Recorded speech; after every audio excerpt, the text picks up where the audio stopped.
आप देख रहे हैं डीपीएन भारत। आज मैं आपको ऐसे व्यक्ति से मिला रहे हैं जो कि ये सोनपुर जो मठ है, जो इन्होंने एक ऐतिहासिक मठ है, जो इसके डीपीएन भारत में आपका स्वागत है। धन्यवाद। तो सर आप अपने बारे में कुछ बता दीजिए।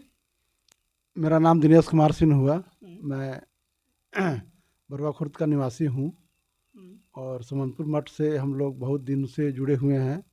कबीरपंथी मठ है, ऐतिहासिक मठ है, जो इस क्षेत्र में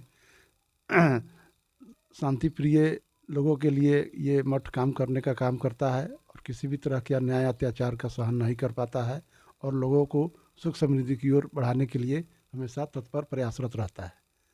तो हम इस मठ से बहुत दिनों से हम लोग कई पुष्ट दर पुष्ट से हम लोग संबंधित हैं और इस मठ की भावना की कदर करते हुए हम लोग भी इनके रास्ते पर चलने का प्रयास करते हैं। अच्छा सर, आप किसान सदस्य है सर? आप जी, हम ये तो आपके अंदर में क्या किया आता है सर? देखिए, प्रखंड किसान सलाहकार सूचना केंद्र के हम अध्यक्ष हुए और हम लोगों का काम है प्रखंड स्तर पर सरकार को सलाह देना कि इस तरह की काम करने से किसानों का भलाई होगा, उनका उत्पादन बढ़ेगा, उनकी आय बढ़ेगी, जिससे कि उनका जीवन का जीने का तरीका में सुधार होगा। तो हम लोग किसी भी तरह से किसानों की समस्या को सरकार के स्तर तक उठाते हैं, उसका समाधान करते हैं और नीति बनाने में भी हम लोग साथ साथ काम करते हैं और जहाँ तक होता है किसानों की शोषण के मुक्ति से हम लोग उसको वंचित करने का प्रयास करते रहते हैं। तो सर आप किसानों के लिए आप काम करते हैं, है ना? नीतीश कुमार ही अभी मतलब सीएम है, लेकिन डिप्टी सीएम भी तेजस्वी यादव ही है। तो आप तेजस्वी यादव से क्या गुहार किए हैं? मतलब कुछ निवेश लोन है, किसान लोन है, जो केसीसी वाला लोन होता है। तो सर क्या आप तेजस्वी यादव जी से आप मतलब ये चीज़ बात करके मिलके आप ये केसीसी वाला लोन माफ़ कराएंगे, जो किसानों का जो दहाड़ आता है, जो बाढ़ आता है, दह जाता है, इस पे आपको क्या कहना है? देखिए, इसके लिए हम लोग पार्टी फोरम पर और किसान प्रकोष्ठ के जितने भी लोग हैं उन लोगों के साथ एक जिला में बैठक करेंगे और बैठक के बाद में हम लोग सामूहिक इस पर जो निर्णय होगा उसके अनुसार से हम लोग तेजस्वी यादव जी से आग्रह करेंगे कि किसानों के हित में यह काम किया जाए। अभी वह बैठक होना तय है, लेकिन तिथि अभी निर्धारित नहीं है, चूँकि अभी शादी ब्याह का सीजन चल रहा है, सभी लोग उसमें व्यस्त है। ये जैसे ही समाप्त होगा, खरमास से पहले शादी ब्याह का सीजन समाप्त होते ही खरमास में हम लोग बैठक करके और इस सरकार को इस बात से अवगत करा देंगे। तो सर अपने एरिया में क्या है कि रोड भी बहुत सारे टूटे हुए हैं, जो सारे रोड स्टेट गवर्नमेंट का ही टूटी है, कि केंद्र सरकार वाला रोड तो बिल्कुल चकाचक है। तो आप इस पे क्या कहना चाहेंगे? जो रोड बहुत सारे टूटे हुए हैं, जैसे चिरैया से घोड़ासान की रोड है, एकदम खेत से भी बंजर हो चुके हैं। तो आप इसके बारे में तेजस्वी यादव से का बात करेंगे? देखिए, इसके लिए चिरैया और घोड़ासान के बीच की जो रोड है वो ग्रामीण क्षेत्रों की रोड है, खास करके बरसात के सीजन में थोड़ा सा कठिनाई हो जाता है, हम भी मानते हैं। लेकिन इसके संबंध में मैं आपको बता दूं कि उस रोड का टेंडर हो चुका है और वह रोड बनने की प्रक्रिया में कागजी काम होते ही वह धरातल पर बनना शुरू हो जाएगा।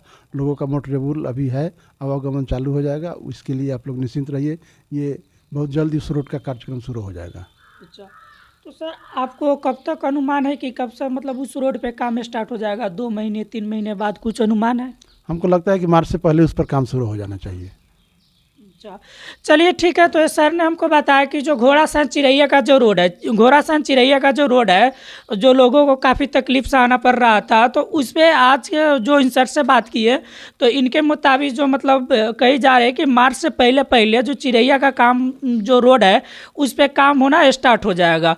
जबकि मतलब इन्होंने तेजस्वी यादव जी से गुहार की हैं और बाकी इसके लिए मांग की हैं कि उस पर मार्च से पहले पहले काम स्टार्ट करवाएंगे। तो कि इस मठ के अंदर कितने भी स्टाफ हैं, कितने स्टाफ है सर? देखिए, मठ के अंदर तो बहुत सारे स्टाफ लोग हैं जो कृषि के क्षेत्र में भी काम करते हैं, मठ के अंदर भी सेवा का काम करते हैं, दीन दुखियों की सेवा में लगे रहते हैं। किसी को किसी तरह की अगर कोई परेशानी हो, बीमारी हो, उन लोगों को हॉस्पिटल ले आना, उनकी सेवा करना, उनकी दवा दारू का खर्चा उठाना। जो निम्न तबके के लोग हैं, बहुत बुझिए कि जिनको असमर्थ है शादी ब्याह करने में, उन लोगों की यहाँ से सहायता दिया जाता है। वो गुप्त काम होता है, उन लोगों को व्यक्तिगत रूप से सहायता दे करके, किसी को ये ढोंग पर्पस ये सब नहीं होता है कि हम ये सहायता दे रहे हैं। किसी न्यूज़ चैनल में, किसी पेपर पत्रिका में ये सब छपने की चीज़ नहीं होता है। जिनको सहायता मिलता है उनको मालूम होता है, जो सहायता देते हैं उनको मालूम है। मठ में बहुत सारे सामाजिक गतिविधि होते रहते हैं प्रतिदिन। कुछ न कुछ जो लोग आते हैं भूखा भागा लोग, वो लोग भरपेट भोजन करते हैं, तन पर कपड़ा नहीं होता है, जैसे अभी ठंडा का समय है उन लोगों को गर्म कपड़ा मिलता है और सामान्य समय में सामान्य कपड़ा मिलता है और वो लोग खुशी खुशी यहाँ से जाते हैं। जिनको कहीं कोई सहायता की आशा नहीं, समाप्त हो जाता है, उनकी सहायता का केंद्र समनपुर मठ होता है। अच्छा सर, जो मठ के अंदर जो कुछ स्टाफ लोग जो काम करते हैं तो ये लोग सैलरी पे रहते हैं या फिर ऐसे, मतलब मठ में कितना आदमी होता है कि अपने सेवा, मतलब देश की सेवा करने के लिए, गांव का सेवा करने के लिए फ्री में काम करते हैं, तो ऐसा कुछ है? देखिए, जो लोग मजदूर टाइप के लोग होते हैं उनकी भी अपनी पारिवारिक परिस्थिति को जीवन यापन करने के लिए पैसे की उनकी ज़रूरत होता है, तो वो लोग वेतनभोगी कर्मचारी भी हैं, सैलरी भी उनको मिलता है और बाकी अन्न भी मिलता है भोजन करने के लिए। फल के समय में फल भी प्राप्त होता है उनको, मतलब किसी भी तरह की कोई भी कमी उनके परिवार के लिए नहीं है। उनके बच्चों को शिक्षा के लिए भी कॉपी कलम किताब बस्ता फीस वगैरह का प्रबंध किया जाता है। अच्छा सर, उनको मठ का परिवार का अंग माना जाता है और जिस तरह से परिवार में सब लोगों की देखरेख होता है उस तरह से उनके सारे लोगों को भी देखरेख मठ के द्वारा किया जाता है। अच्छा सर, और ये बता सकते हैं कि मठ के अंदर जो ज़मीन है कितने बीघा ज़मीन होंगे? ये वास्तविक तो पता नहीं है, लेकिन हम लोगों को पूर्वजों के द्वारा मालूम होता था कि 100-200 बीघा के करीब में ज़मीन था, जिसमें विनोबा भावे के आंदोलन के क्रम में बहुत सारा ज़मीन इन्होंने इनके जो मठाधीश थे वर्तमान में उनके द्वारा ये दान दे दिया गया और दान देने के बाद में बहुत छोटा भाग अब रह गया हुआ है मठ के लिए ज़मीन, जिस पर खेती भी होता है, कुछ ये फलदार वृक्ष भी लगा हुआ है और उसी से इस गांव का, इस मठ का, उसी के आय से संचालन होता है। एक्यूरेट हम नहीं बता सकते हैं कि मठ में कितना ज़मीन है।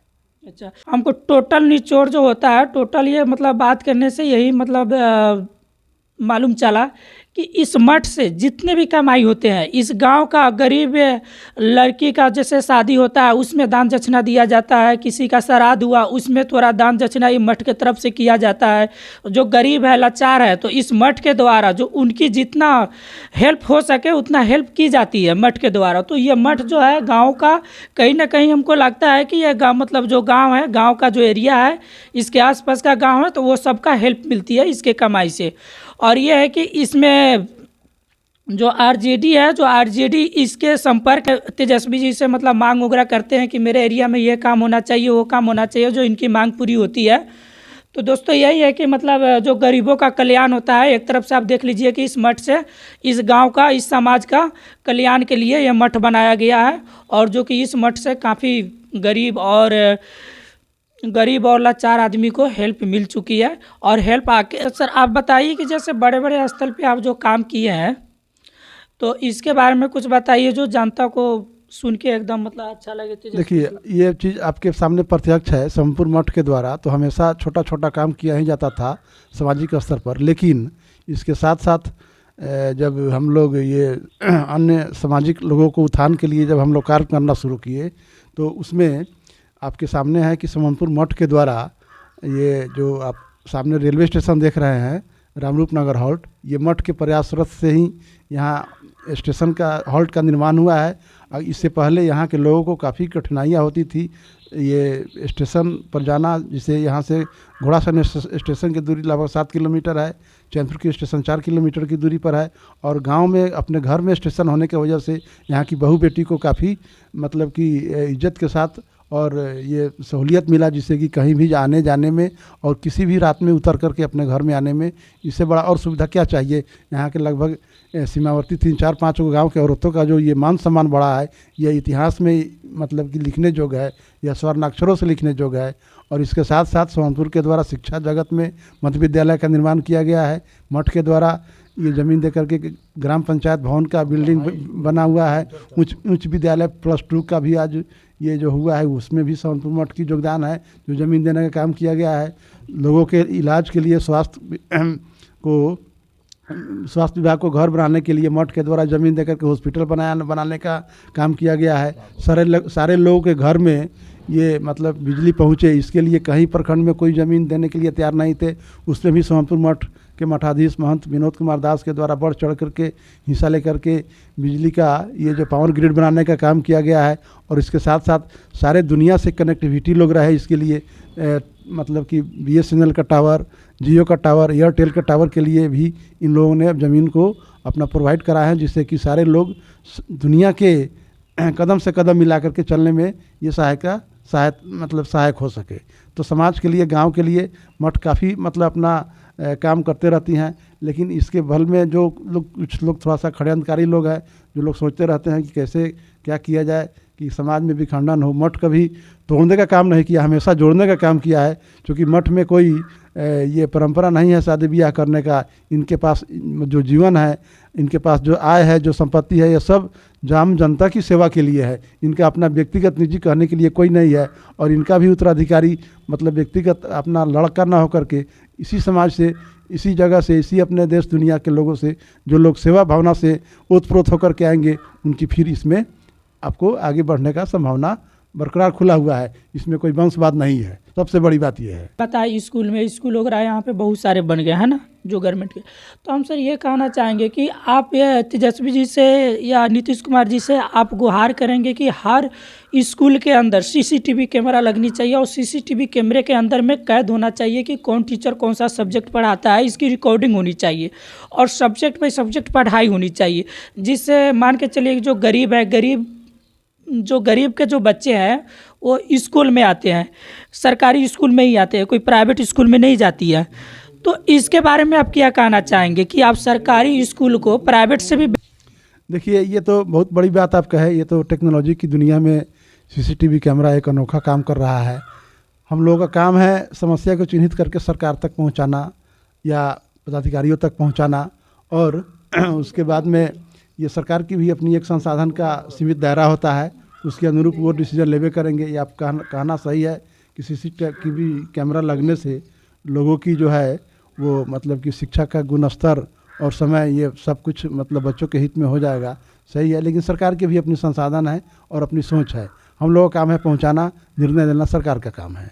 और विधायक के द्वारा दिया गया है यहाँ हाजिरी लगाने के लिए जो ये अंगूठा सटा करके, तो वो तो लगा, लेकिन वो कार्यरत नहीं है। पता नहीं किस कारण से कार्यरत नहीं है, अभी सो जाने या जिनके जी में संचालन के लिए दिया गया है वो जाने। इसके बारे में हम ज़्यादा नहीं बता सकते। ठीक।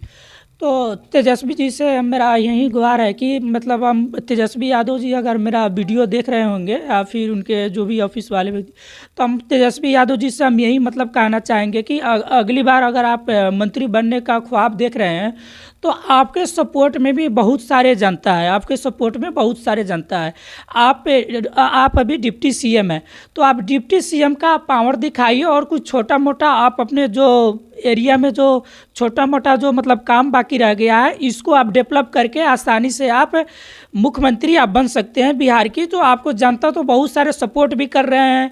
जैसे हम यहाँ पे सोनपुर मठ में जो आए हुए हैं, जो यहाँ की जनता आपकी काफ़ी दीवाने हैं आरजेडी की, और जो आपको सपोर्ट भी कर रहे हैं और आपके लिए दिन रात ये लोग मेहनत भी कर रहे हैं, बैठक भी कर रहे हैं, कई तरह की मीटिंग भी कर रहे हैं। अपने एरिया में ये लोग काम खोज कर उस काम को कर रहे हैं, उसको पूरा कर रहे हैं। तो तेजस्वी यादव जी छोटा मोटा और थोड़ा सा काम है उसको आप पूरा कर दीजिएगा, तो हमको लगता है कि अगली बार जो होता है 100% आप ही की सरकार होगी। जैसे कि आप स्कूल में अगर आप सीसीटीवी कैमरा लगवा देते हैं, हर हॉस्पिटल में सीसीटीवी कैमरा लगवा देते हैं, हॉस्पिटल में टाइम टेबल से अगर आप व्यवस्था करा देते हैं, और सबसे बड़ी मुद्दा क्या होती है कि हॉस्पिटल और स्कूल को तेजस्वी यादव जी अगर आप सुधार कर लेते हैं तो आपकी सरकार बनने से कोई नहीं रोक सकता है।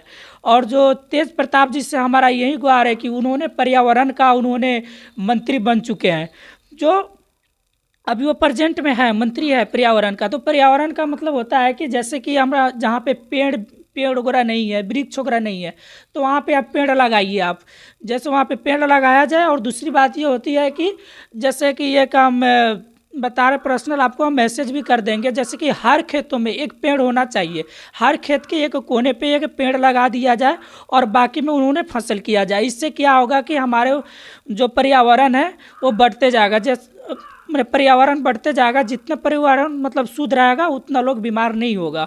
तो आज के दिन में मतलब क्या हो रहा है दोस्तों कि पर्यावरण जो होती है इसकी कटाई बहुत ज़ोरदार से मतलब चल रही है, और पेड़ लगाने वाले व्यक्ति बहुत कम है, काटने वाला व्यक्ति बहुत ज़्यादा है। क्योंकि पेड़ का बहुत काम आता है। जैसे कोई किसी का दाह संस्कार करना हो, किसी को जलावन में काम आ जाती है। लकड़ी से मतलब पेपर भी बनती है, लकड़ी से बहुत सारे काम होता है जो आपको बताएंगे तो काफ़ी ज़्यादा समय लग जाएगा। इसलिए मैं आपको छोटी मतलब चोरी में शॉर्टकट में आपको हम बता रहे हैं कि तेजस्वी यादव जी अभी भी मौका है कि आप थोड़ी सी आप अच्छा कर जाएंगे तो आपकी जनता बहुत सपोर्ट में खड़े हैं, जहाँ तक हम भी खड़े हैं और भी खड़े हैं। और अपने चैनल के माध्यम से और मैं आपका प्रचार भी करके आपको मैं हेल्प कर सकता हूँ। जब ये छोटी सी आप ये मतलब काम कर देते हैं, स्कूल और हॉस्पिटल सुधार करवा देते हैं। जय हिंद दोस्तों।